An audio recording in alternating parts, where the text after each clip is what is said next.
No ID is meant for a sane audience. No ID may contain liberty-oriented content. Pinko discretion is advised. Now, here's No ID with Paul Banducci and Scott Moskowitz. Hey, welcome back to No ID, Idaho's mainstream media deconstruction. I'm Scott. Hello, Internet. I'm Paul. It's a beautiful day, Scott. Here we are yet again. I love the rain. It's raining. Everything's green. My house is cold. It's been cold all year. We stopped building fires like 2 months ago because it was supposed to be summer. And I guess technically it's summer, but it hasn't felt like summer. But it is beautiful. I love the rain too, and I'm assuming you do the dad thing with your kids where they're like, "Dad, it's cold." You say, "Put on a sweater." You know, I used to. Now that I'm getting a little older, it's like, man, I'm cold, and my kids are like, we're not. Put on a sweater, Dad. Yeah, pretty much. Or it depends on how frisky either of us is feeling. And sometimes I'll just say, no, you go make a fire. Go make a fire, Silas. Build a fire in the wood stove. I want a fire. I so look forward to the day where my kid, the x-axis gets crossed and it goes from me doing everything for her to suddenly there will come a day when she can just do something for me. What a life. Oh, yeah. Yeah, those are the moments when you're like, oh, man. Worth it. When they're out there helping me stack wood, or, this year I'm going to have Silas learn how to mow the lawn. It's going to be great. Beautiful. So it really is. It's a small window of time because I don't know. From the time they were like 6 or 7, we started finding things for them to do. We have taken the approach that kids should be engaged and useful, and we're a team. We are a family and a team. The world does not revolve around the children. The world revolves around the family. We all pitch in. We all have our roles. I can't abide by families that like cater to their kids or do everything for their kids. And then usually those are the family, not always, but oftentimes those are the families that also send their kids to public school. And so they do everything for their kids. Then they aren't engaged or involved in their kids' lives. And then they wonder why their kids aren't very bright and don't know how to work very hard and don't really like their parents very much. Well, more our bout of media deconstruction for this week here on episode number 35. And I'm like, kids, public school, slave labor for your farm that you make yourself. Let's see. It's going to be the closest set. We can do. You know what the answer is for the leftists whose heads explode when we say things like that? The answer is just kill your baby. Just abort them. It's way better to be dead than to be alive and possibly poor, or alive and possibly have to do chores without getting an allowance. This is from, I don't have audio for this. I sent you a screenshot from it, and I couldn't find any of the networks that covered this. It was only, as far as I could tell, the Coeur d'Alene Press, for good reason, because it was, I can't imagine a less newsworthy event. This Coeur d'Alene Press article from just a couple days ago, from over the weekend. Women march for reproductive freedom. That's the headline in the Coeur d'Alene Press, and then it was about the women's march. There seemed to be, I don't know, every other weekend there seems to be one of these things. But the opening sentence from this article: the Kootenai County Women's March on Saturday morning saw close to 40 women and men carrying signs expressing their viewpoints that a woman should be able to defend and expand her ability to make personal and medical decisions. Now, that's the opening line. It's not an opinion piece. This is how the Coeur d'Alene Press reports this. So close to 40, meaning, in other words, not even 40. So almost nobody. This is how you know, like, right, Scott? We always talk about this. Once you see it, you can't unsee it. Right. And this is how you know the way the mainstream media behaves and operates and swings, and it's ridiculously overt. Had it been a group of conservatives marching for the Constitution, or marching for the right to life, basically, like let's not kill our children, then it would read something like, a group of less than 45 far right tiny group religious people Tiny group March of Saturday morning. far right religious wackos. Less than 50 of them were marching to deny women the right to choose their own health care. And what's even more crazy about this is like if I was an alien, or if an alien were to drop down on planet Earth and into Coeur d'Alene, Idaho for this headline, the alien would be forgiven for thinking, oh, women just want access to immunizations or the right vaccines, or they want to be able to. So I guess that means they're marching for medical choice or for healthcare rights. It's like, oh, how noble. Can women not go to the doctor? I didn't know women couldn't make an appointment for themselves and their OBGYN to check on their health. Wow, yeah, no, I'd march for that too. Women need to march. Women should get to go to the doctor. That's what it insinuates. But any of us who know any better at all, because it's so obvious once you know, it's like anytime there's a women's rights, anything, and anytime women's right to choose their health care or any other way you can arrange those words is mentioned, you know what they're talking about. I don't want to have to deal with the consequences of my behavior. Typical mainstream media coverage of this sort of garbage, which to even choose to cover it in the first place. The photo as well, the huge photo at the top of this article is also illuminating because once again, the headline is Women March for Reproductive Freedom. And the photo There's a dude shows right in the photo. a dude.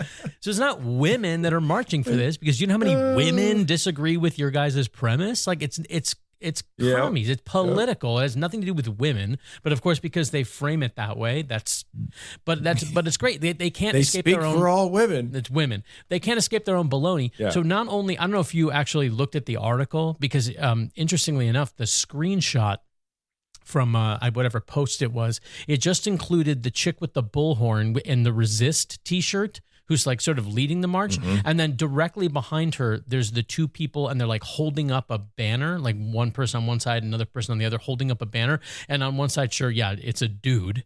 And then on the other side, you almost can't tell because the chick is masked up. Mm-hmm. Uh-huh. Kind of tells you everything you need to know.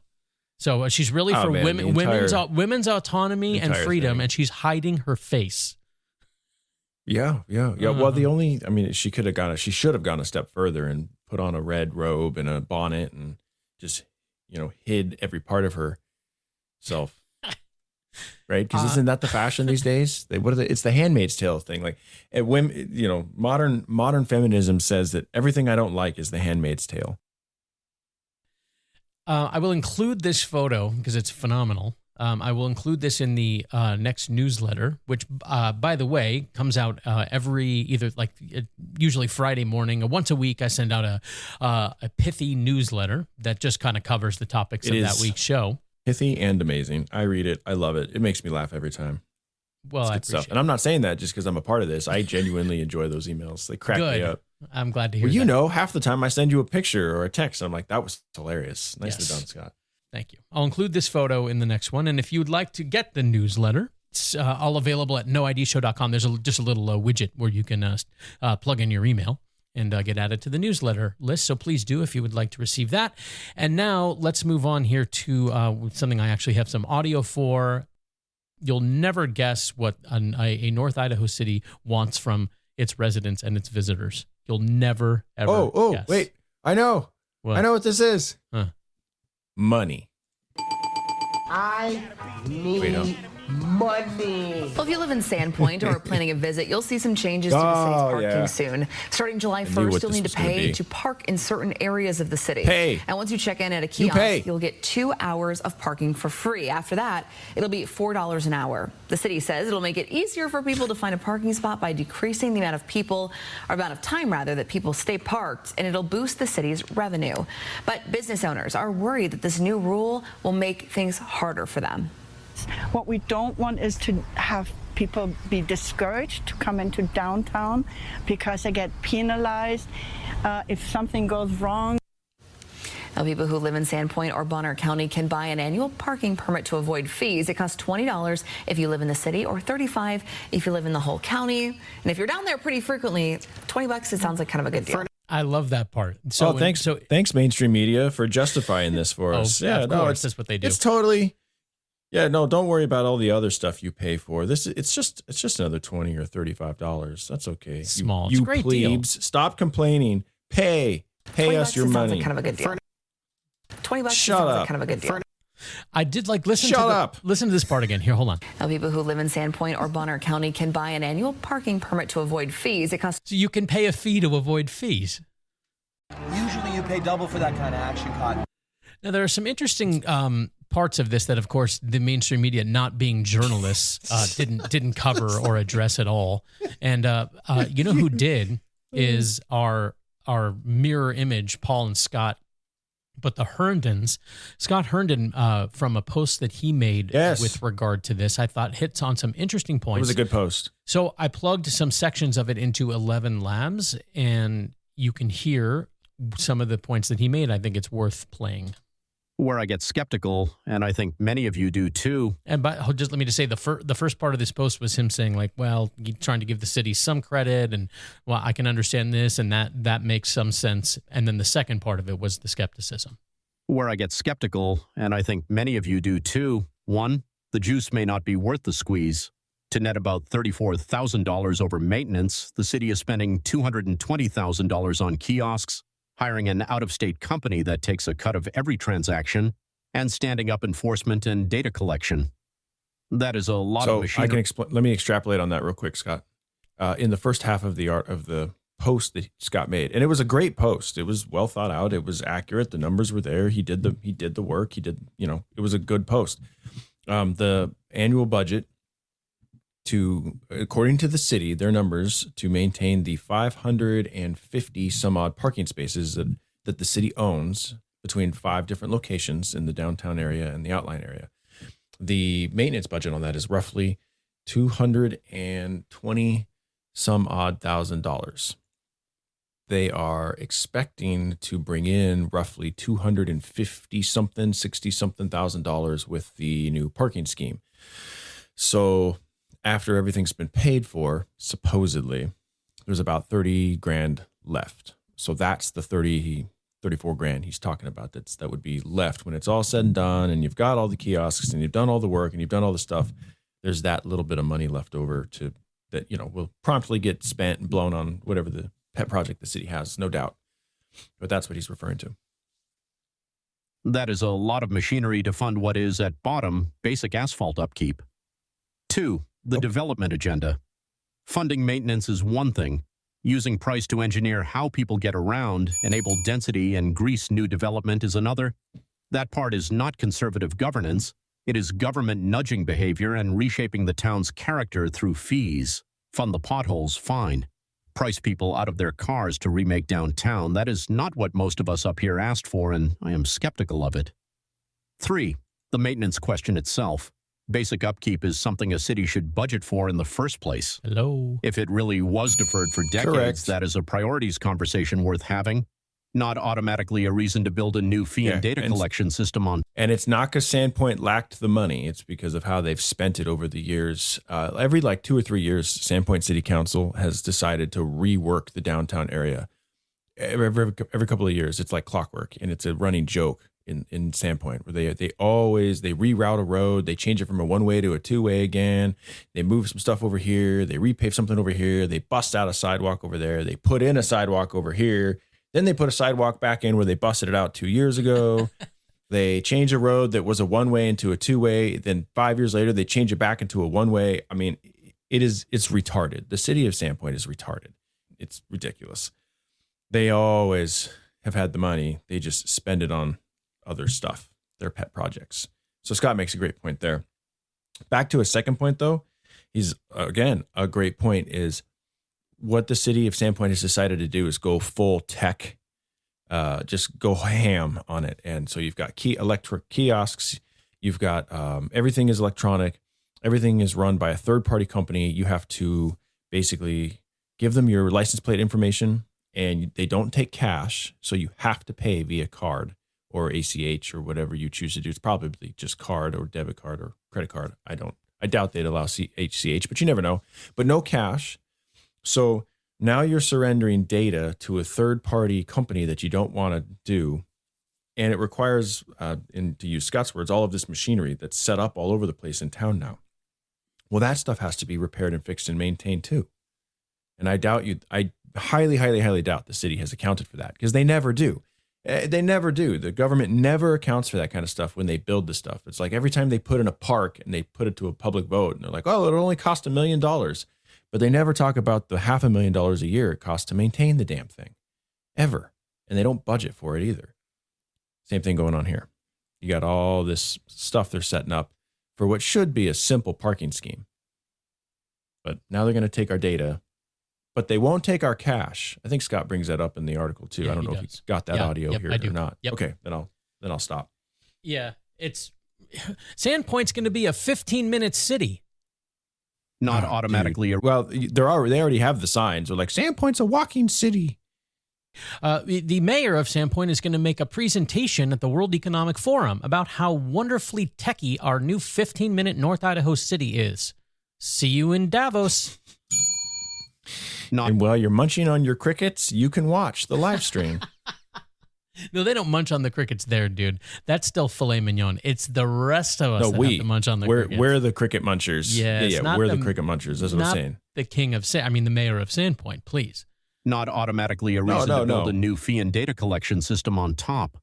4, the part that is just about who we are up here. The kiosks are inconvenient and they rub against North Idaho culture. You know, before I continue on with 4, it reminded me as you were speaking of the pet projects and the put the sidewalk in, take the sidewalk out, all that stuff. I flashed on a couple, like an older, very wealthy couple that my buddy Josh used to work for back in the People's Republic in the pre-2020 days, and he was sort of like a freelance handyman, carpenter, et cetera, et cetera. And he basically just worked for this one couple for many, many years, and would just be constantly working on their big ass house in like Menlo Park or wherever it was.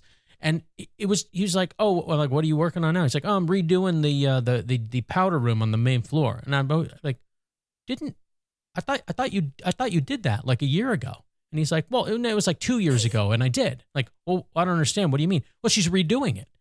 She's redoing it? Like, you just did it 2 years ago? Yeah. Well, she's going to change it up completely, demo it all out. He did this many times with the kitchen, the bathrooms, this one room after the next. It was like he'd finish one and then just move right on to another one that he'd already done 2 years earlier. It's like when they would paint the Golden Gate Bridge. Oh, you get to the one side, you're done painting, you just turn right back around and keep painting. It never stops. That's sort of a myth, but like that's the thing. When they had way, I don't know, too much money. What does that even mean? That's stupid. But they just had a sort of endless supply of money. I don't remember the source of his money, but they were very, very wealthy. They had no kids, as I recall, and they just had nothing to do and an endless amount of money to just do whatever they wanted. It's like Sandpoint's like a municipal version of that. It's like they're bored. The money comes too easily and too frequently. And they're like, why don't you jackhammer up that concrete we poured last year? No, it's a perfect way of describing it. It truly is. The only difference is I have a higher respect, and it doesn't bother me at all with the couple doing that. Of course. Because they actually employed somebody, and it was it was private. It was with their own money. Of course. Like, yeah, okay. Is it stupid? Yeah, it's kind of probably stupid, but sure, have at it. It's your own money. But the city of Sandpoint, they're happy to just keep taking ours. Yes, and they never have enough ever. There's no comparison, of course. You know, I flashed on it because it was like, oh, too much money. Oh, 100%. Too much time. I think it's a good metaphor. Yeah. Or not metaphor, excuse me. I think it's a good, it's comparison. It's similar behavior, but yes. The one hitch in the giddy up being whose money's being blown. This is the last part of Scott's post. 4, the part that is just about who we are up here. The kiosks are inconvenient and they rub against North Idaho culture. This is a place where you ought to be able to park downtown and run into a shop without first checking in with a machine and handing a computer your plate number. And there is no cash option. We are a cash-friendly, self-reliant, leave-me-alone part of the country.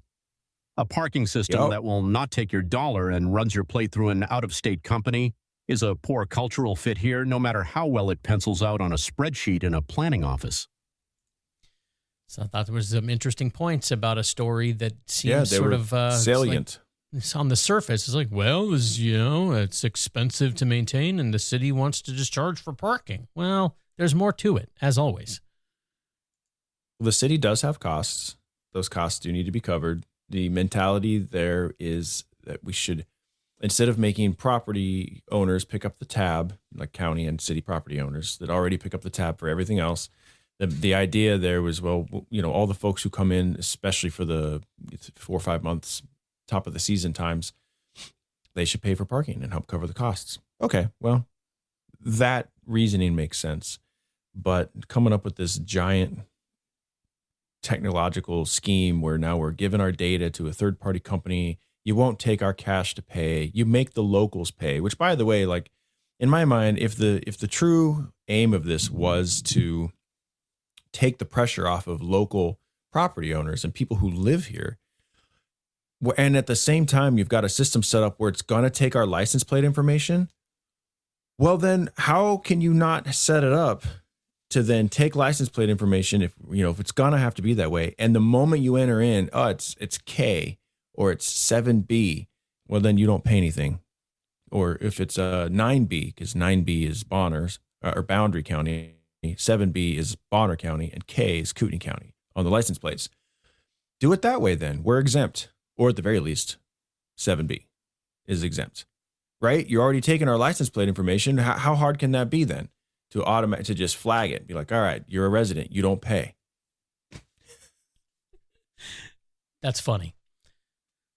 There's also the part where... Not funny, haha. No, not funny. Well, there's also the part where like there's always like, well, we need to maintain the fill in the blank. It's like, I know. What are you doing with all the money you already get? Like every time a new thing comes out, which is like every minute, it seems like, they're like, well, if we don't have this, how are we supposed to do that? I don't know. With all the money you're already getting, where does budget for it? You were supposed to budget for these things with the money you already get, and but that's just it.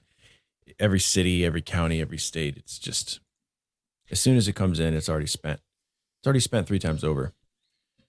Well, speaking of... there's a fight going on, though. People are fighting. People are looking for ways to sue right now. The business owners are making... There's a lot of noise being made up here. So I'm seeing it on Facebook. I'm hearing the chatter. There's a lot of people who are like, well, okay, fuck you guys then. We're not going to go downtown. Most of us don't really need to go downtown most of the time. We really don't. So, okay. And it's being felt. The business owners have actually... called a house meeting, and there's going to be another council meeting about it because business owners are already noticing the difference. And some people have also said we're just not going to comply. So there's already been some chatter about how the city is going to enforce this thing if enough people don't comply, because there's that going on. So we'll see. The fight is not over. Don't even know if it's truly begun yet. Well, I also love, I guess, as an aside, like, what a permit is. I always like to ask people, like, what's a permit? Well, a permit is when the government steals a right from you and then sells it back to you. And that's basically what they just did with the parking. They're like, hey, you've got to pay. Well, we'll give you the first 2 hours free. You always had that. You actually had like 6 hours free. But, don't you worry. We're going to give 2 of them back to you. It's when people get really excited about their tax refunds. Like, oh, so they stole $100 and then they sent you 6 cents back. And you're like, oh, cool, a refund. After hanging on to it as an interest-free loan for a year. Mother of God. So speaking of Scott Herndon and revenue and all of this baloney, here is KTVB covering the Idaho GOP's now official stance backing the property tax repeal. What? Cities and counties could be a little scared after the Idaho Republican Party revealed its... She choked on the word Republican. After the Idaho Republican Party revealed its new platform. Their convention wrapped up this weekend, and that's where the party selects a chairman and other officers. But they also put together a platform which is a series of priorities that can turn into new legislation. And one of the new planks of that platform is to repeal property taxes. Justin Coeur just talked to the party's chairwoman, I should say, about this. Justin, it would be a lot of revenue that would be taken away from fire, police departments, you name it. Yeah, absolutely. Of course. Yeah. The roads and the children. Please don't take our roads. Please don't take our road. I love it so much. I won't mention the like 41 cents of every dollar that goes towards city administrator salaries. Well, let's just talk about your house is on fire. No one's going to show up. It would be a lot of revenue that would be taken away from fire, police departments, you name it. Yeah, absolutely, you name it. Hunter, you're correct there. But the Republican Party has a plan to replace those taxes. More on that in a second. First, Dorothy Moon won re-election to be the party chair. She says the platform for 2026 will be just like the 2024 platform plus 4 main planks.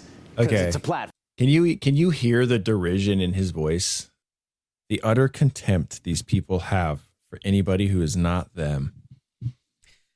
I'm surprised it drips from their voices. He was able to get the word Republican out without choking on it, so I give him credit for that. Plus 4 main planks, because it's a platform. Get it? Planks. Anyway, they added the idea that life begins at fertilization. Was that guy serious with that joke? Planks, because it's a platform. Get it? No, I don't understand. Can you explain it? Oh, hold on. You stop right there. You stop right there.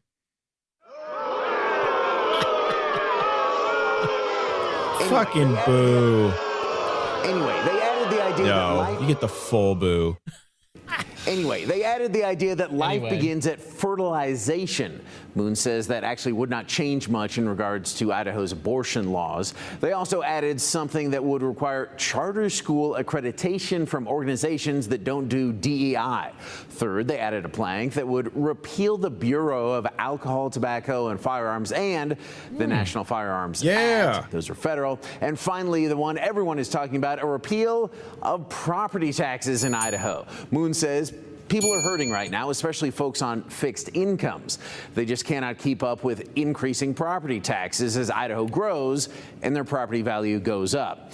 Problem is, property taxes are pretty much the only way Idaho cities and counties, not the state, can generate revenue to pay their bills, things like fire and police services. Moon says, though, they could replace that revenue with more sales tax or taxes on things like a lot more logging and mining. Why aren't we harvesting this wood? And with the Good Neighbor Authority, that is something that was implemented by the federal government to where states could go in and cruise a section of land, and they could go ahead and advertise it, auction it off, and then the proceeds would go to the counties. So that's a win-win. I mean, it's great. We're going to reduce the fuel load. We're going to get taxes for whatever the counties need. But I talked to city leaders just a couple weeks ago, and they all talked about how property taxes aren't even enough now to keep up with rising costs for them with all this growth. Never. So cutting any sort of revenue like property taxes, even if you want to try to replace it, is, as Moon put it earlier, scary. You heard that. But Moon is confident that when they iron out the details in an actual legislation, an actual bill, cities and counties are going to be all right. I'm pretty optimistic that the state, we have a lot of very intelligent people, a lot of people who've been involved in resource, in mining and logging, ranching, and I think we're going to have some good stuff come up. Yeah, but again, it's going to take a lot of people to put their heads together, because once you have the opposition, you need to make sure you address those concerns right away. And there surely will be opposition to this. Hunter? Justin, this isn't the first time, correct, that they've tried to do something like this? Absolutely. They've talked about it for a bit, and actual current House Majority Leader Jason Monks introduced a bill that would do this back in 2020, repeal all property taxes. It would have also increased the sales tax by 5% to try to replace that money. Didn't even get a hearing, but this session, maybe. We'll see. We'll keep an eye on it. I was going to say, no, funding just continues to be one of our biggest topics lately. Yeah, money. How about that? Money. How about that? All right, Justin, thank you. Money. Because you're always trying to steal it from us. That's something that Scott Herndon has been hammering. How is it? Thomas Sowell had a great quote, and I'm going to butcher it, but basically, like, how is it that it is greed for me to want to keep my own money? but it is charity for someone else to want to steal it from me. Also, the tone of voice that these jerk-offs take just immediately made me think of this again. It's like, oh, you don't want to pay property taxes? Is this some sort of peasant joke that I'm too rich to understand? It's like I don't want to let myself believe that in any universe it's possible that something like that could be walked back. You know, like once it's implemented, once it's in place, man. How can it be undone? I don't know. What do you peg the chances of something like that happening? Like, is it less than 0? I want to be optimistic. I think that it's going to be one hell of an effort, and it's going to involve all kinds of different, probably mental and budgetary gymnastics. Parkour!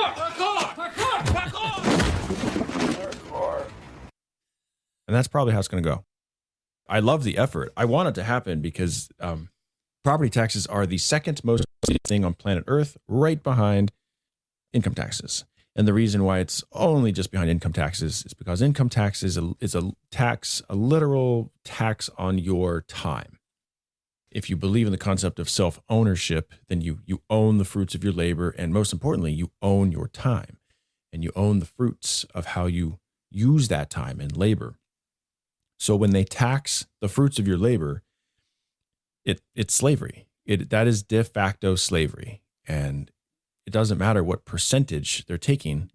It is a form of slavery. Now, it might be a more polite form of slavery. Okay. But it's still backed by force, where they kill you, kidnap you, throw you in a cage if you don't pay, or they maim you or kill you if you resist. So ultimately, being at a bare minimum kidnapped and at worst killed is the threat there if you don't pay your income taxes. It's de facto slavery. So that's why it's the worst of the worst. But property tax is right behind it, because property tax effectively means you never own your home or your land.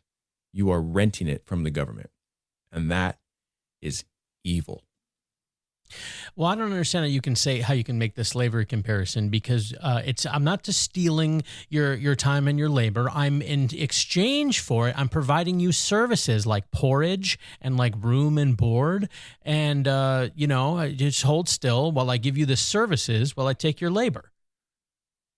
The best part about that is that during the summer of love, the quote unquote summer of love in Seattle, when they let a bunch of nutballs have a few blocks of Seattle on their own. And then they found out that a couple of the slumlords inside of that quarantined area were charging people and issuing permits in order to conduct business or to go from street to street or to do different things. And they were extracting money from people and then providing quote unquote services. And the mainstream media breathlessly reported how horrible it was, completely failing to realize that that's exactly what the government does to us. It's the same thing. Well, I don't. They do the exact same thing. I don't want your porridge. I don't want your room. I don't want your board. I'd like to just leave. Well, no, you can't. You can't. Furthermore, if you try, we'll hurt you. Well, can I unsubscribe? No, we'll hurt you. Huh. Okay. And then it's like, okay, well then. So I'm going to try to get as much of my money back as I can, or I'm going to use the shit out of those roads or the hell out of that library that you're making me pay for. And then they'll be like, well, look at you. You complain about taxes, but you sure are happy to use the stuff it provides. And it's like, well, you already stole my money. You gave me no choice. So if I don't use it now, have I had my money, I've been mugged, but now I'm also just a terrible consumer as well, because now I'm not even getting, I get zero benefit. Well, and you have forced me into this. Well, now I have to try to maximize it. not only, we also, and by the way, we need to pass a new tax for what? Well, to pay for the roads. The things that you were supposed to already have budgeted for, right, government? I thought. Okay, here, I'm going to give you this. And that circles around the whole Sandpoint issue here. The whole issue with Sandpoint is we have to maintain these parking spaces that the city owns. It's like, but the city already has a budget. Did you guys never budget for that? What is your deal? Oh, I see. So you don't like using parking spaces, Paul. Is that it? I see you using parking spaces, you and your family. What are you complaining about? I use those parking spaces so hard. In fact, I double park. I use 2. Hey, you know what? You should move to Somalia. They don't have parking spaces there. What do you think about that? That's your haven. That's your paradise.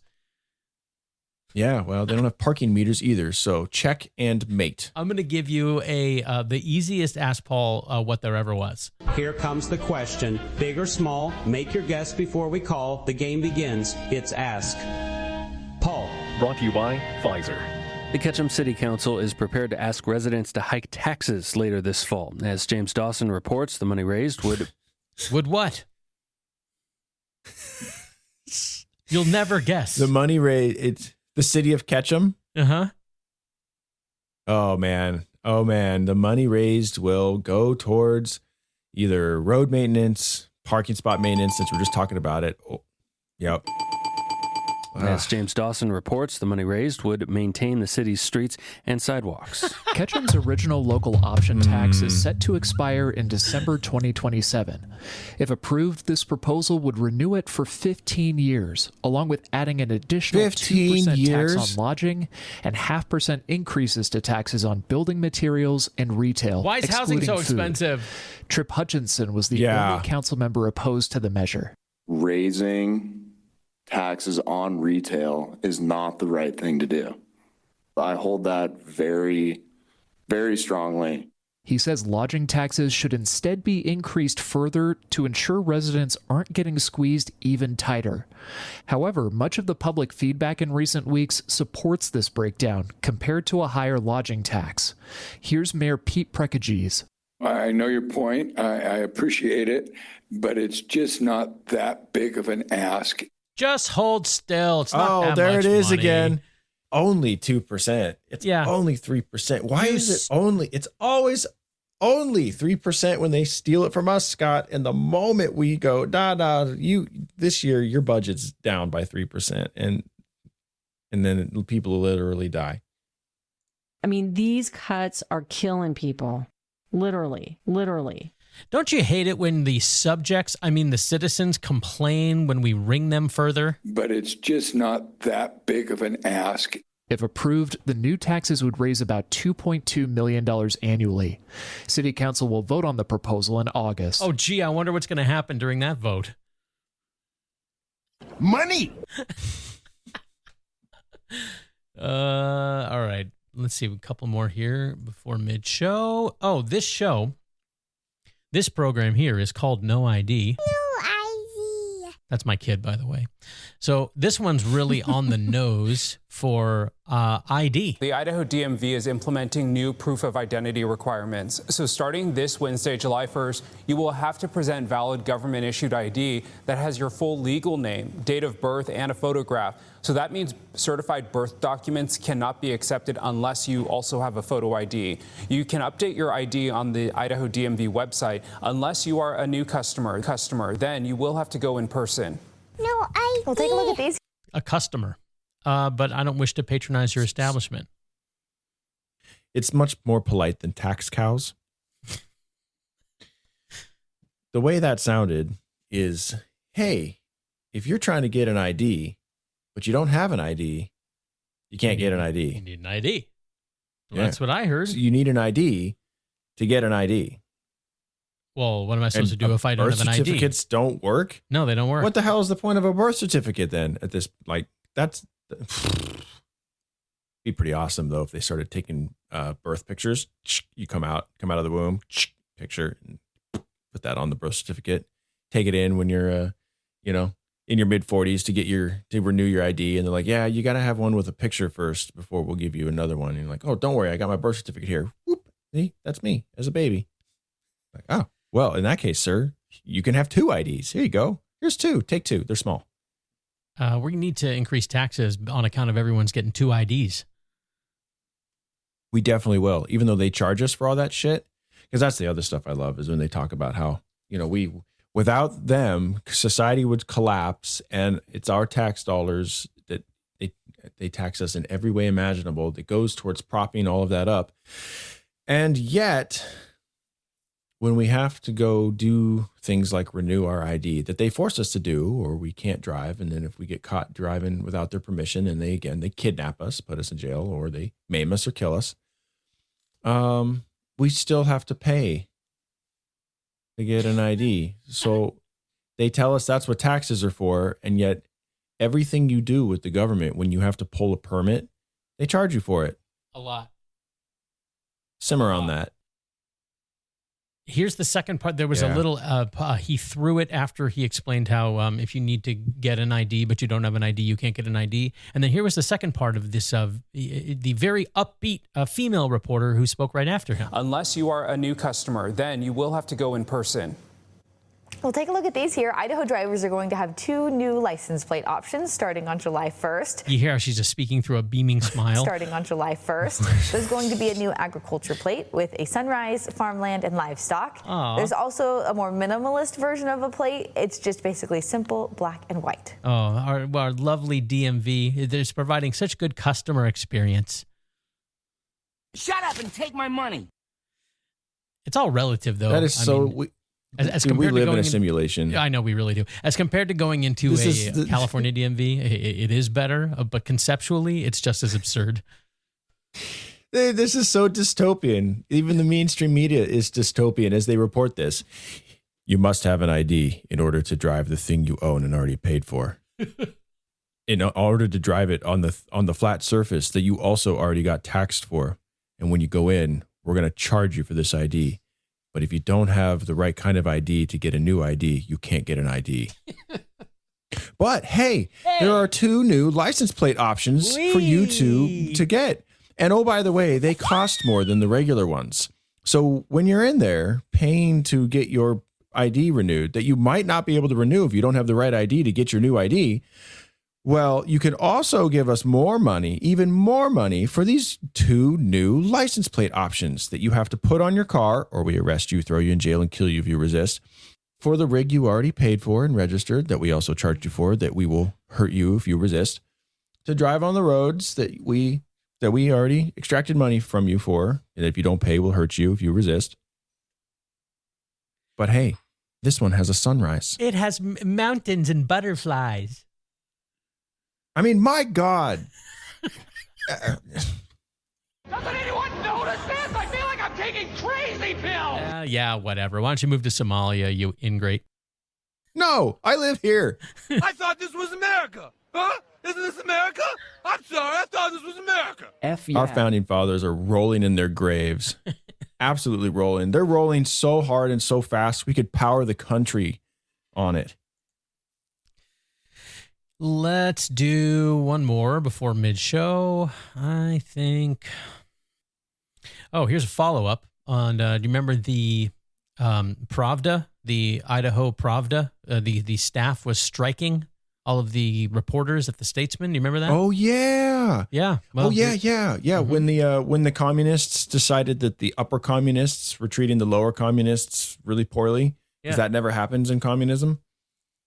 Who could have seen that coming?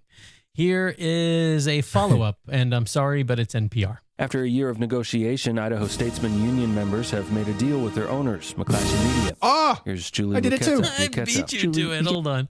I think you go. You beat me to it by like a second.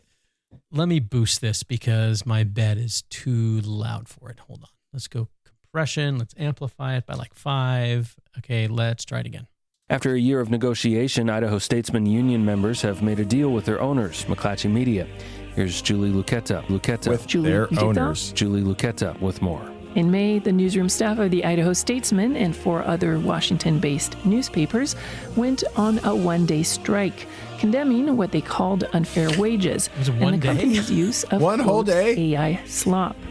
On Monday, the Idaho News Guild announced union members had voted to ratify new 3-year contracts. It really shows that solidarity We demand works. the slop be human created. That's local sports reporter and union chair Michael Licklama. Some of our members are getting immediate. Did you catch the name? It's a strange one. Michael Licklama. What did your ancestors do? That's local sports reporter and union chair Michael Licklama. Some of our members are getting an immediate 11% raise, which just makes a huge difference in anyone's life. The company agreed to ban the use of AI to replace staff or decrease their hours. It also cannot force reporters to use AI, nor can it use the technology to impersonate them. Liklama says those should be bare minimum standards for the industry. It's going to immediately provide job security for our members and protect our members from some of the worst impacts of AI. The new contracts also prohibit mandatory production quotas in performance reviews. McClatchy did not respond to a request for comment by deadline. Julie Luqueta, Boise State Public Radio News. Luqueta. So it bans performance reviews? Yeah, you got to love every aspect of this collective bargaining resolution involves zero accountability. So we get more money. We don't have to deal with any competition. We don't have to perform at any particular level.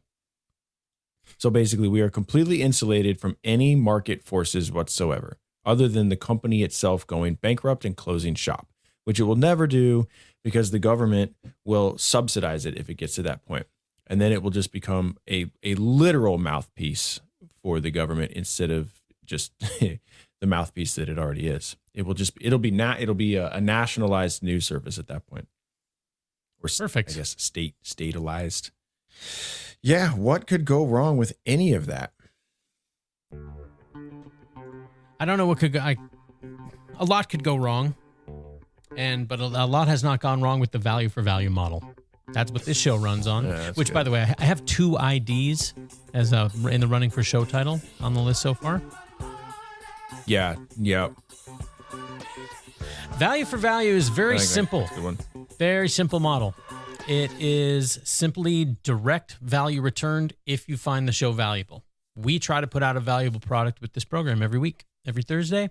And if you find it valuable, we ask that you return value to the show. Time, talent, or treasure. Those are the mechanisms. It can all be done at noidshow.com. Time ads are huge, and they help shows like this grow. Like telling people about the show is a big value return. Sending in articles or show art or audio or anything like that, or even sending us texts and otherwise giving us feedback about what you're hearing on this program is all value returned in the time and talent category. So please do not be stingy with any of those things. And treasure is, we haven't gone through our list of barter materials recently. So I feel like you should go through some of the things that count as treasure returned in the time, I love talent, barter. Treasure. Yeah. Oh, man. Gold, silver, ammo, favors. Take that however, favors of any kind, really. Tobacco, alcohol, thank you notes, get well cards, or, lawn mowings. Or if you want to help the city of Sandpoint out, you can always take out a sidewalk somewhere and then put it back in for them. But yeah, we love trade, barter, food. Obviously, food is kind of important. So that's all, all kinds of stuff. Get creative. I love getting creative. I mentioned a couple shows ago, I think, or maybe 3 shows ago, that the tool Clipperoni, that a dude named Jeff had made a clip of a segment of the show on the tool that he built, if you recall, and sent it in. Mm-hmm, so in the value return, cool program. It's super cool. And so he in the value returned, I actually just went to his wedding over the weekend. Up at Stella's on the right Hill. on. So that was really cool.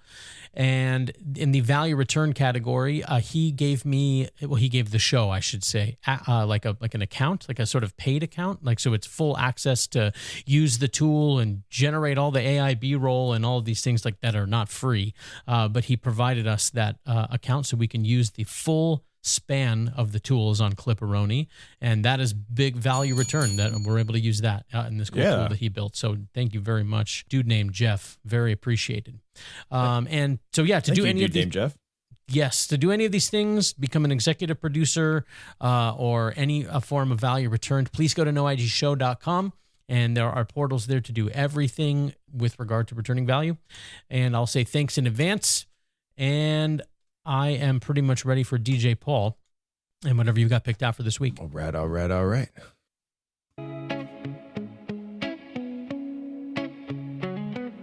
F yeah.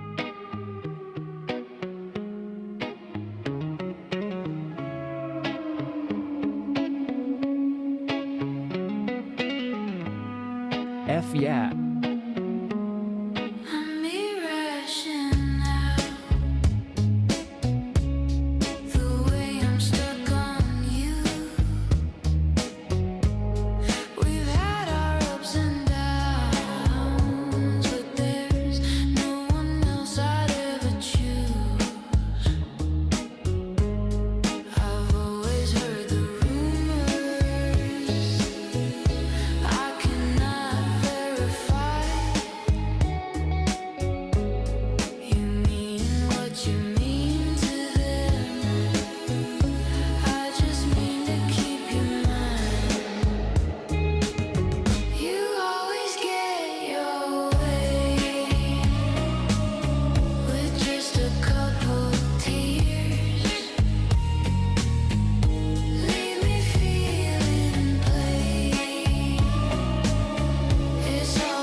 If that isn't just the best love-hate song to sing to the government, I don't know what is. It has like Bond song vibes. Yeah. Doesn't it? Smooth. Yeah. But the parking lot thing made me think of this song. So, smoke and mirrors, baby. You take it, you want more. You take it, you want more. Beautiful. You need an ID to get an ID to get an ID, and you got to pay for it. But there's the smoke, and the mirrors are. But we got 2 new license plates for you, you cricket munching plebes. No ID, bitches. Well, good luck, dude. Cricket munching plebes for a show title, by the way. Writing that down. I think it's got legs. I like it. Until you bite them off the cricket. There. Oh, I win. All right. What's on deck? I don't know. You tell me, man. You're running the show. Oh, wait. No, I'm running this part of the show. F yeah. Yeah. F yeah. F yeah. All right. We're dropping potatoes. We're shattering windows. We're punching black dudes. And filing lawsuits. Suing everybody. And filing lawsuits. And I'm suing you. You get a lawsuit. You get a lawsuit. You get a lawsuit. But not you, though. You're cool. All right. Speaking of lawsuits that we definitely should have filed. You know what? My attorney, Dolores Blasingame from Riverside, California, she's always ready to sue the next person. Is that a real person? That's a Phil Hendry reference for executive producer Kevin Killian. You're welcome. That's Steve Bozel's attorney. That's Phil Hendry's character who's always suing everybody. That's fantastic. Like, for example, like his son he totaled the Cadillac Escalade, and then he told his dad that he tried to drive away after seeing a movie with some friends, but he left the sunshade in and didn't know he was supposed to remove it. So Steve and Dolores Blasingame are suing the sunshade manufacturer for not having a warning label that you should remove it before driving. And then callers were calling in like, mine has that, man. It has it. It has a warning already. Was that before or after you replaced the headlight fluid? All right, hit me. When was on a global scale, globally, when was the COVID pandemic officially declared over? Or when was the public health emergency declaration ended? Maybe is a better way to put it. It was, I believe, 2023 February, 2023 March. Ooh, I'm gonna give you like a ping, just a quick little bell. Really? You're close enough. May of 2023. Okay. May of 2023. Mm-hmm. Yeah. 2 weeks. So a full 3 years and 2 months, because it began in March of 2020, and a full 2 weeks to flatten the curve 3 years later, the World Health Organization officially and finally ended its public health emergency declaration. Bonus points for when the last lockdown ended, again, globally. Or where or when, or both. Double bonus points if you get the when and the where. Or the where and the when. My immediate impulse is Australia. And it probably ended, the last one was like January 2023, December 2022, something like that. Hey, you get a for the second half. The first half was China. Is actually that was China. What's the but difference? Not all parts of China. Yeah. Nice. You fell for that too. Yeah, actually, you're not far off. It wasn't all of China. It was the parts of China that needed more governing than other parts of China, of course, because in communist China, we're all equal. Some of us are just more equal than others. So certain regions of China got shoved into lockdown and didn't get out of it until late 2022, November, December timeframe. Yep. Imagine that, man. A 2-year lockdown. Australia was a pretty good guess, though, too, because Australia wasn't that far behind. Man, those people down there, the down under, they're under something, under the thumb. Bonus question. Yeah. Yes. Which 2 states were the last to end their lockdowns and when? And if you get even one of them in the win, you're in good shape here. Okay, so it's going to be counterintuitive. I mean, this is not my answer. I'm just working it out. Of course, I immediately think California. And I know Washington was pretty nuts, but they might not have been the last to like end it. It might be something like, Vermont or like Rhode Island or something like that. Or Washington, D.C. is not going to count as a state. Vermont is pretty commie. So I'm going to go with Vermont and New Hampshire, no. Massachusetts. And the when? I don't think it was much later than maybe spring of 2022 on account of that's when they switched to the Ukraine propaganda. So I'm going to say like May 2022. You sure about that? Oh, No bell for you on either count. I love how you actually played yourself super hard. It was intuitive. It was not counterintuitive. It was California and Oregon. Oh, of course. Were the last 2. California being the last, and it was June of 2021 that both of them finally ended their shelter-in-place mandates. Shelter-in-place. June of 2021. Dude, a full year. Yeah. Yep. Yeah. But remember, you don't shelter in place if you are part of the operations for Costco, Walmart, CVS, Target, or Home Depot, or Lowe's, or Amazon, or any of those things. Or if you're Governor Hochul or Governor Newsom. Yeah. I mean, you don't have to do anything that you tell other people to do. You issue those edicts, and then you go on your merry way and do whatever you want. And then when they catch you, you just go, I'm one of the beautiful people. Shut up. And everybody goes, oh, yeah. Oh, okay. Yeah, all right. The leaders need haircuts and 5-course meals. The glorious, glorious leaders. What a joke. Let's move along. Believe here. it or not, jail. You go straight to jail. Straight to jail. What can we move along here to? Let's find out. As long as we're on, the West Coast, California, Oregon. How do Washington consumers feel about the upcoming gas tax increase? 4 News Now wanted to know. So they sent a field reporter to various gas station parking lots in the Spokanistan area. Well, the gas tax. Did they really? Oh, sure, yeah. And you're going to love this field reporter's name. Well, the gas tax, I should say, in Washington is going up next week. Washington has the 3rd highest gas tax in the country, with the actual price of gas in Spokane being about $1 above the national average. Here's a quick look at the prices across the region right now. The average price per gallon in Washington is $5.24. In Spokane, that number a little lower at $4.72, and just across the border, Idaho's average is at $4.17. Sunny Day has more details on the gas tax and. Did you catch that? And now Sunny Day. Now with the weather, here's Goldie showers.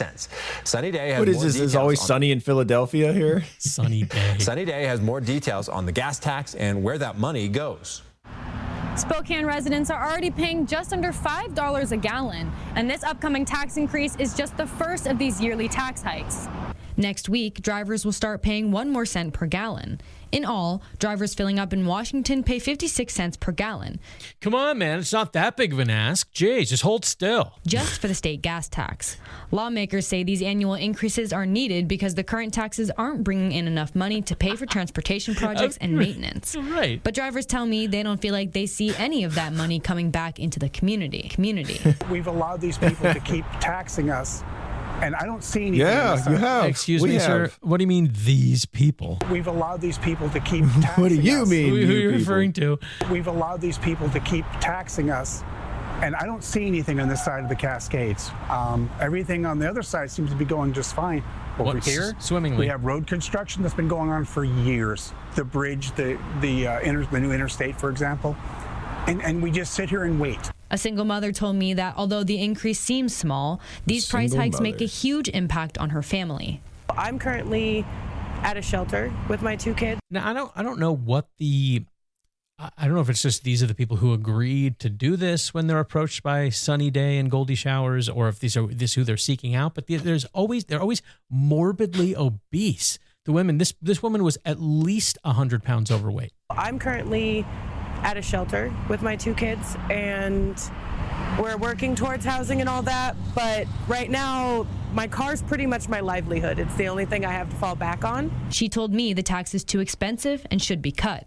I've been struggling trying to even afford to gas up my car. And wait, but I thought tax cuts were literally killing people, especially the poor. So I mean, these cuts are what an killing interesting people. Yeah, no, just like you have to have an ID to get an ID to get your ID and then pay for it all. We can't help the poor unless we steal more money from them. If we all just pay our fair share, right? I've been struggling trying to even afford to gas up my car. And if they're raising it again, I don't know what I'm going to do. And on top of the tax, the state is also adding new fees on vehicle registration and higher weight fees for trucks. It's a small increase at the pump next week, but one that's expected to grow over time. Thank you very much, mainstream media, for shilling on behalf of the state. Don't worry, citizen, subject. It's just a small increase. It's a small increase at the pump next week, but one that's expected to grow over time. From Spokane. Oh yeah, you mean like it always does? What? Oh my gosh! It's gonna metastasize. It's a fiery but mostly peaceful protest, Scott. Just shut up while we burn you with it. There's Sunny Day and the morbidly obese lady. Dude, this shit is dystopian. There is no other way to put it. It is pure dystopian. Washington already has the 3rd highest gas prices in the country. And then at the end of it, it's a small increase, but that's okay. It's going to get worse. Signing off, I'm Sunny Day. 4 News Now. Or whatever. Where was that actually from? God. That was from... Makes you think of that meme. You ever seen that meme with the guy in the gas mask on the tank? And he's like, hey, comrade, remember when I told you it was going to go this way? Well, don't worry. It's going to get a whole lot worse. I want to play this. But you get 2 different new choices for license plates, Scott. One of them has fairies and rainbows. The Boise Golden one has the Fields. rainbows, yeah. Oh, my gosh. But where's that money going to go? Is that money going to go for road maintenance? No, that money's probably going to go straight to the gays. Here, I was debating whether to play this. I think we should. It's been 1 year since the Canfield Mountain Ambush, and they held a memorial, and a few different networks covered it. Here is Krem's coverage, and I thought there was one interesting political moment. I don't know if it's quite the fault of the mainstream media versus the person who sort of said it during their speech, but you can take a listen. Krem 2's Regan Gallo was on the scene during last year's shooting, and today she returned for the memorial ceremony where hundreds gathered at McEwen Park. Well, at the ceremony honoring the 2 North Idaho battalion chiefs for the first time since the tragedy, we hear from Frank Harwood's wife as well as John Morrison Jr.'s son, who spoke to the crowd thanking them for the community's unwavering support.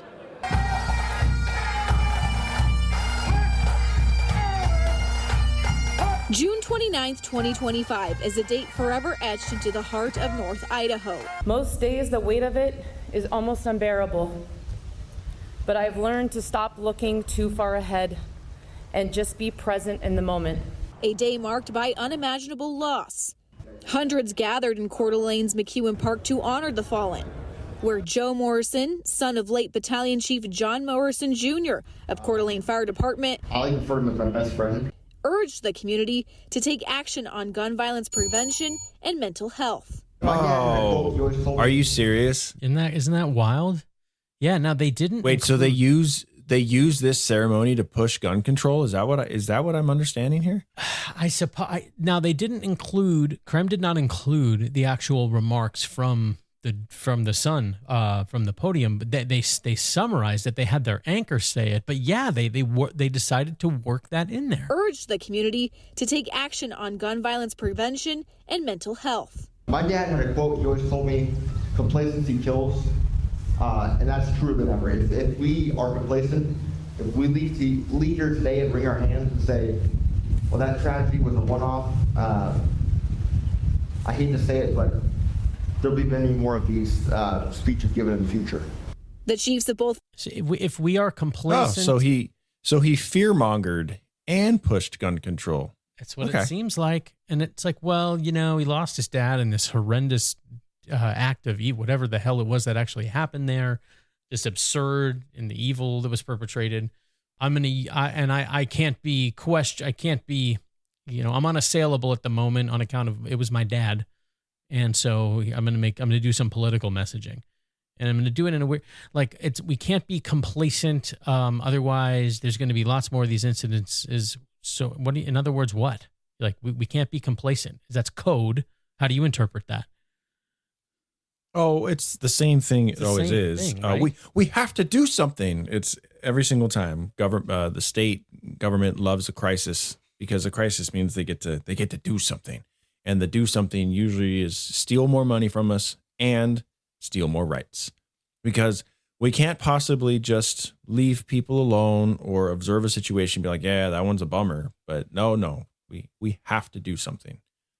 Well, 100 years of having to do something, and we're where we are now, overregulated, overtaxed, and no room to breathe or maneuver. And mental health crisis up the wazoo, but that's a product of public school system. That's a product of, COVID lockdowns. That's a product of the broken homes and nuclear family breakdown. That also is a product of government programs and the Great Society and things that allow the state to take the place of parents. The cultural wars also pushed by the government. Wouldn't you know it? Guess what the common denominator is, Scott? Guess what it is? 3 guesses, and the first 2 don't count. So, of course, the government has to do something to fix all of the issues the government created.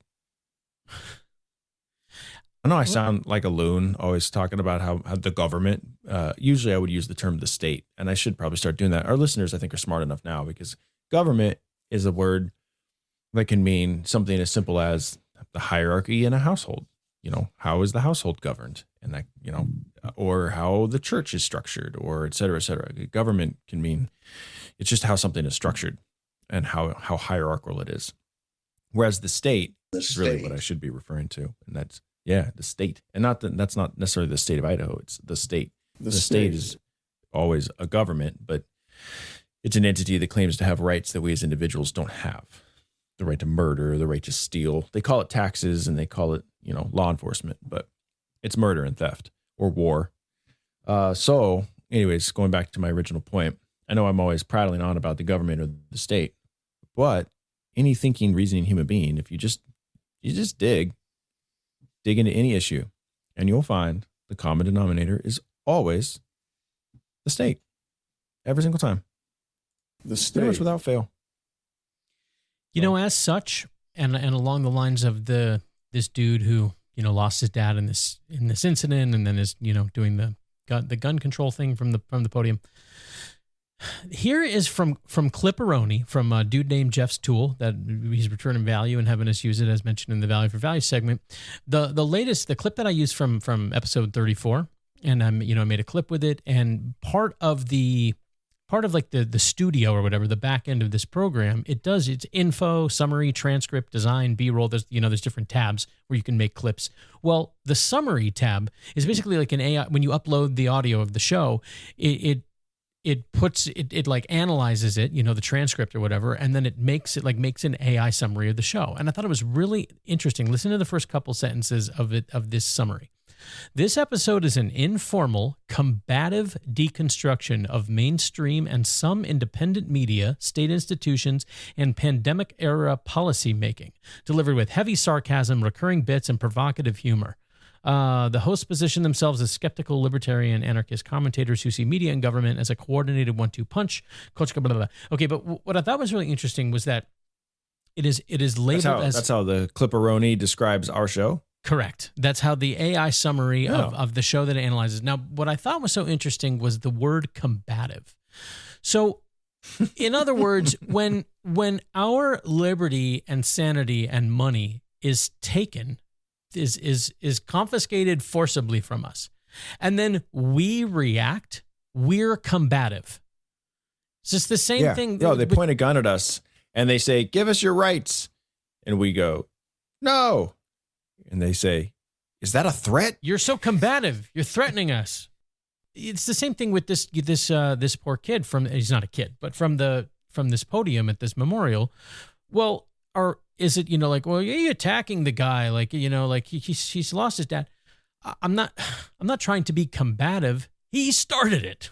Like, he's the one who's using this pulpit to do what he's doing political messaging. And then we're just responding to it. But I know that it gets interpreted and heard as we're the combative ones. When you get up and you leverage your father's death to push a shitty political agenda that also is aimed at natural liberties that we hold dear, then fuck you. I get to criticize you. I get to criticize you. I get to criticize your cow. I get to criticize your family. I get to criticize your shitty political opinions. You've put yourself out there. You play stupid games, you win stupid prizes. Okay, a couple more for this week. Did we do the new laws? Some of the new Idaho laws going into effect July 1, tomorrow, or 2 days ago as you're hearing this? We didn't do that yet, did we? No. Tomorrow, a new set of laws will officially go into effect across Idaho. KREM 2's Brandon T. Jones is live in the newsroom with a breakdown of these new laws. Brandon?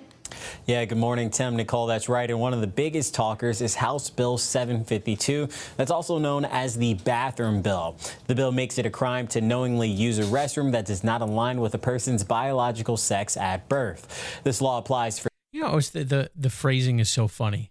Biological sex at birth. As if there's a difference between your biological sex at any given moment in the present and what's the at birth qualifier? If leftists were really genuine about their positions, they would just abort all those babies, and then it wouldn't even be an issue.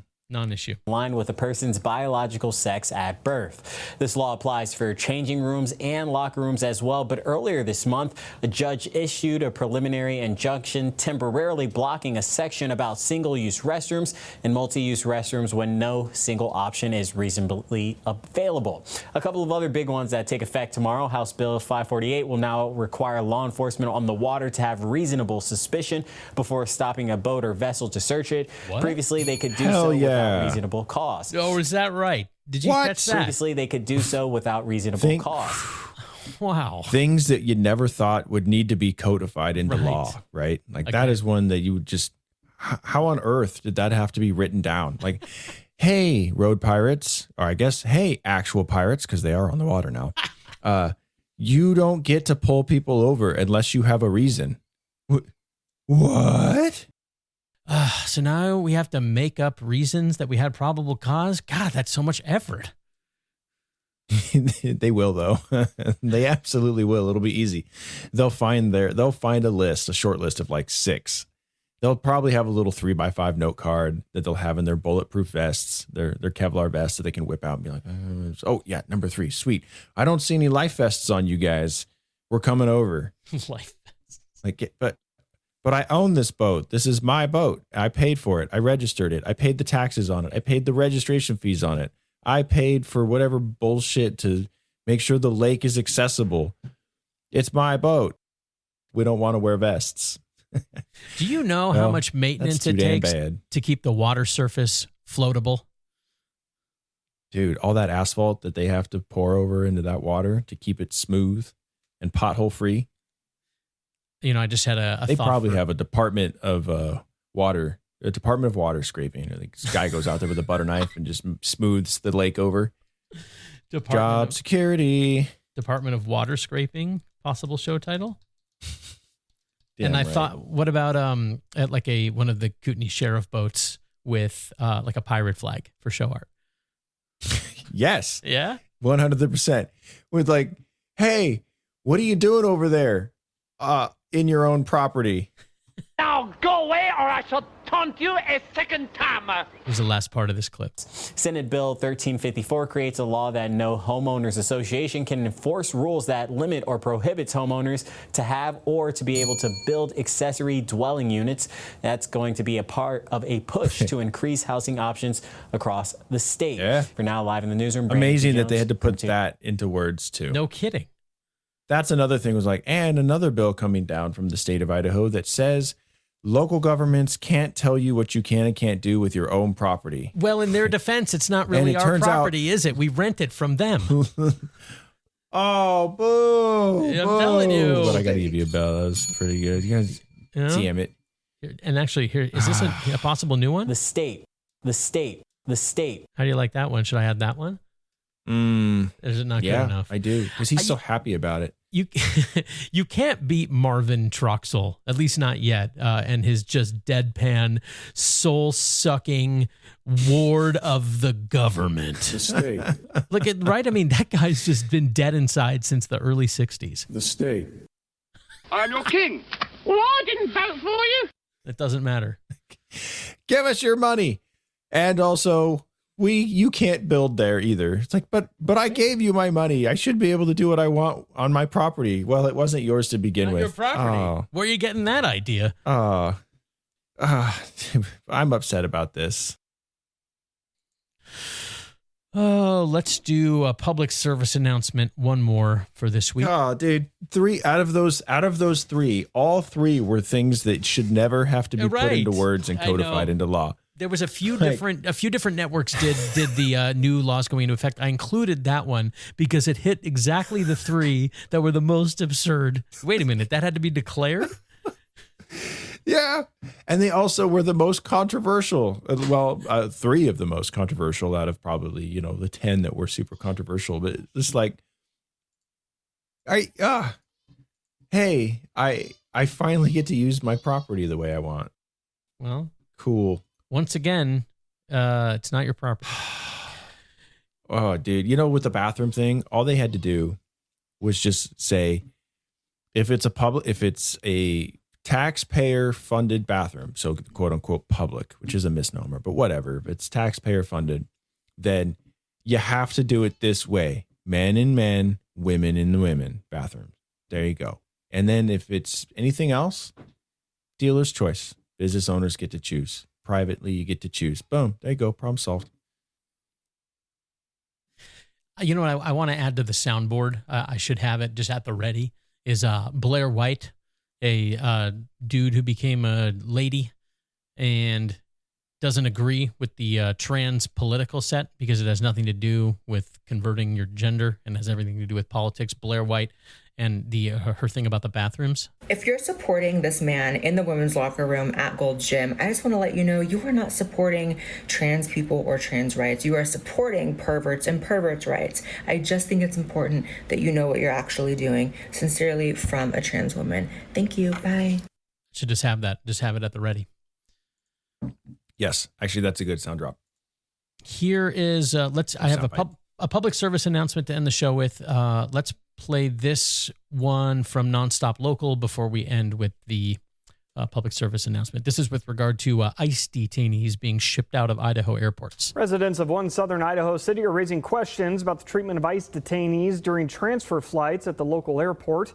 Some community members in Twin Falls say they have been watching as federal immigration detainees are loaded onto charter flights at Magic Valley Airport. They have they're like clinging to the chain link fence, watching these proceedings. Like, what is that? Sort of odd, but or are they organized out-of-staters like the bust-in BLM?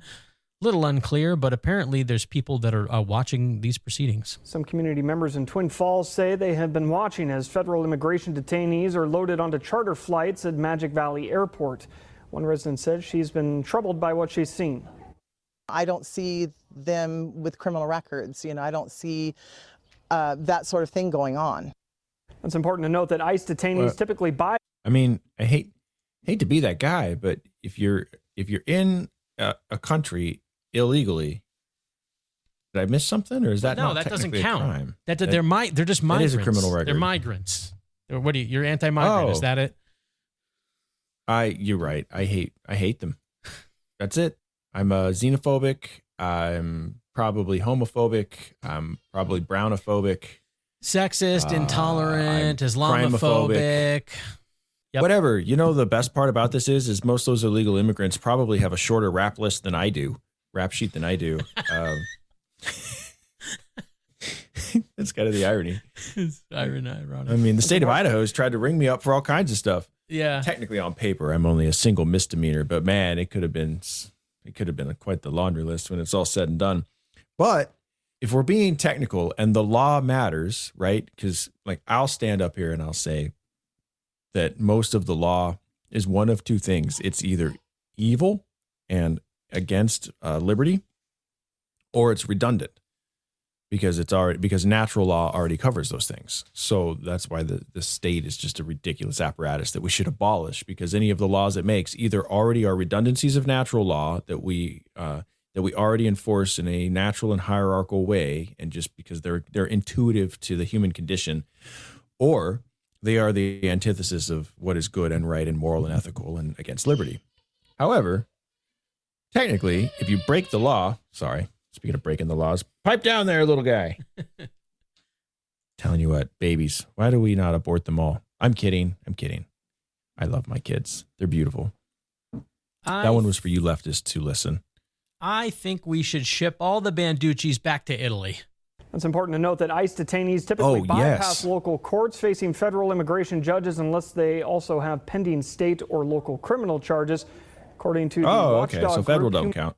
No, it doesn't count. According to the Watchdog Group. Anyway, but hold on. Back to my original point. Basically, if you break the law, you are a criminal. So when you tell people, when you say, oh, they're not criminal, well, you did break the law. Now, I disagree with most of the law. I really do. 85% of it I disagree with. However, in a technical sense, and especially with statists who always trot out the law when it suits them and then put it away the moment it doesn't, get bent when it comes to that. Yeah, these illegal immigrants aren't criminals. Yes, they literally are. Now, what we do with it all, that's a whole nother debate. Unpapered migrants. According to the Watchdog Group, Human Rights Unpapered? First. What are they, mutts? That was a show title from a few episodes back. We need to crate train them? According to the Watchdog Group, Human Rights First, domestic transfer flights, also known as shuffle flights, have almost doubled this year compared to last. Shuffle flights, that sounds fun. The organization also says smaller regional airports like Twin Falls started being used back in May. The Twin Falls spokesperson says the city does not control or fund ICE operations at the airport. So there you go. That's some goings on in Idaho with regard to unpapered migrants. And finally for this week, a public service message from the No ID Show to you. The Coeur County Sheriff's Office is warning people of a scam involving driveway resurfacing. This scam also happened last year. It involves people going door to door to sell driveway resurfacing services at a low cost. But once the project is done, the bill may be 4 times more than the initial estimate. When the final bill is disputed, the Sheriff's Office says the crew then used bullying tactics to get the desired amount.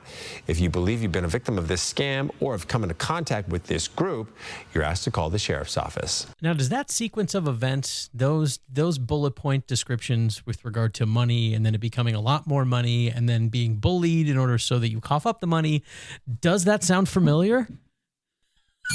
You beat me to the punch. I was going to say, like, that sounds like Sandpoint trying to pay for parking spaces. Other government doing any other thing. Like, hey, we need to do this. Well, I don't know if you do, but okay. All right, now that we're done, it's 4 times more. I disagree. That seems like a lot. That's too much. That should definitely not cost that much. Oh yeah? Well, if you don't pay, we're going to hurt you. Well, I'd rather not. I'd really rather not, but okay. And then I pay and then I use it. And they're like, see, wasn't that nice? Look at you using that driveway. Aren't you glad that we raped and pillaged you? What do you want to do? You want to live in Somalia where there are no driveways? Is that it? Where there are no driveways and no parking meters on your driveways? Wouldn't that be awesome? You go out there and there's a parking meter in your driveway. Well, we have to pay for driveways somehow. You got to pay for your driveway somehow. Do you know how many more executive driveway administrators we had to hire this year? It's a simulation. This is ridiculous. I believe you get your ass kicked saying something like that, man. 2 chicks at the same time. Dude, I want off this ride. I mean, it's cool to be on the ride with my friends, but can I take my friends and we can just get on a different ride? Surely there's another ride somewhere. I mean, I would even take one of those, the things that spin you around while you're standing up pressed against it. Like your back is pressed against the, I don't even know what that's called. And I've never ridden one in my life because it looks like the goddamn worst thing I've ever seen. But I would still rather ride that. Yeah, well, whatever ride it's going to be, don't go to Silverwood to do it because they also charge for parking. $10, baby. $10 for parking. As my daughter just learned this year when she went to Silverwood and took my son. She drove my son to Silverwood. They had a good time and she came back and she was like, they charged me $10 for parking. Man. Welcome to the world, kid. Get used to it. Yeah, imagine that. You know, hey, let's Silverwood do probably just looked up what the government does. Well, we can do a little since we can do a little shilling on behalf of Silverwood. It's really low. The reasonable and low fee of only $10. $10, which It's if you way stay there less for than about 20. 8 hours is about $1.50 an hour. There you go. Seems it's easy, so easy to pay that. Hold still. Anyway, Easy. Until episode 36 from Post Falls, I'm Scott. And I'm Paul. Hold still because taxation is theft. I get to criticize your cow.